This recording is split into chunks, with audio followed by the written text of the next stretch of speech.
11:50 p.m. Lying in bed, Sherry couldn't tell which was greater, her loneliness or her exhaustion. Deciding it was the first, she picked up her Bible from the bedside table and opened it to the New Testament. "Give me something to hope for, Lord, please," she prayed silently. Her eyes fell to the words of Christ in Matthew 5, verse 3 to 5. "Blessed are the poor in spirit, for theirs is the kingdom of heaven. Blessed are those who mourn, for they will be comforted. Blessed are the meek, for they will inherit the earth." "But Lord, I already feel like that," Sherry protested. "I feel poor in spirit. I mourn over my life, my marriage, my children. I try to be gentle, but I just feel run over all the time. Where is your promise? Where is your hope? Where are you?" Sherry waited in the darkened room for an answer. None came. The only sound was the quiet pit-pat of tears running off her cheeks and onto the pages of her Bible. What's the problem?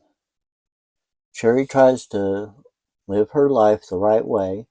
She tries to do a good job with her marriage, her children, her job, her relationship, and her Lord. But it's obvious that something isn't right. Life isn't working.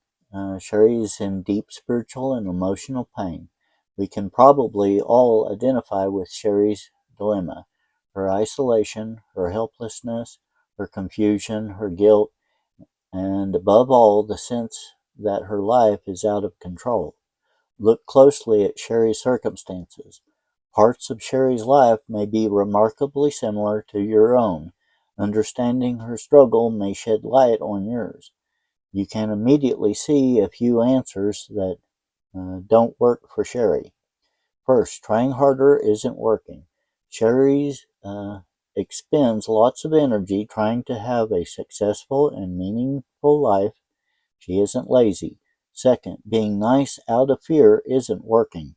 Sherry's people-pleasing efforts don't seem to be to bring her the intimacy she needs. Third, taking responsibility for others isn't working. A master of taking care of the feelings and problems of others, Sherry feels like her life is a miserable failure. Sherry's unproductive energy, fearful niceness, and over-responsibility points to her core problem. Sherry suffers from severe difficulties in taking ownership of her life. Back in the Garden of Eden, God told Adam and Eve about ownership. "Be fruitful and increase in number. Fill the earth and subdue it. Rule over the fish in the sea and the birds in the sky and over every live creature that moves on the ground." Genesis 1, verse 28. Made in the image of God, we were created to take responsibility for certain tasks. Part of taking responsibility or ownership is knowing that what is our job and what isn't. Workers who continually take on duties that aren't theirs will eventually burn out. It takes wisdom to know what we should be doing and what we shouldn't. We can't do everything. Sherry has great difficulty in knowing what things are her responsibility and what aren't.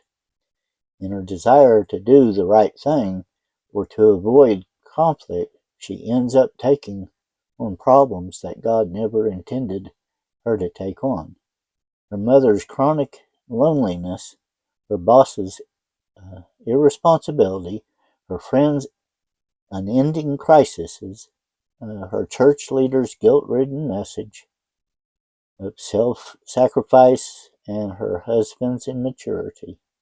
And her problems don't end there. Sherry's inability to say no has significantly affected her son's ability to delay gratification and behave himself in school. And in some way, this inability may be driving her daughter to withdraw. Any confusion or responsibility and ownership in our lives is a problem of boundaries. Just as homeowners set physical property lines around their land, we need to set mental, physical, emotional, and spiritual boundaries for our lives to help us distinguish what is our responsibility and what isn't. As we see in Sherry's many struggles, the inability to set appropriate boundaries at the appropriate times with the appropriate people can be very destructive. And this is one of the most serious problems facing Christians today. Many sincere, dedicated believers struggle with tremendous confusion about when it is biblically appropriate to set limits. When confronted with their lack of boundaries, they raise good questions. Can I set limits and still be a loving person? What are legitimate boundaries? What if someone is upset or hurt by my boundaries? How do I answer someone who wants my time, love, energy, or money? Why do I feel guilty or afraid when I consider setting boundaries? How do boundaries relate to mutual submission within marriage? Aren't boundaries selfish? Misinformation about the Bible's answers to these issues has led many wrong teachings about boundaries. Not only that, but many clinical psychological symptoms such as depression, anxiety disorders, eating disorders, addictions, impulsive disorders, guilt problems, shame issues, panic disorders, or marital or relational struggles find their roots in conflicts with boundaries. This book presents a biblical view of boundaries. What are they? What they protect, how they are developed, and how they are injured, how to repair them, and how to use them. On the pages that follow, we'll answer the above questions and more. Our goal is to help you use biblical boundaries appropriate to achieve the relationship and purpose that God intends for you as His child. Sherry's knowledge of the Scriptures seems to support her lack of boundaries. This book aims to help you see that the deeply biblical nature of boundaries as they operate in the character of God, His universe, and His people.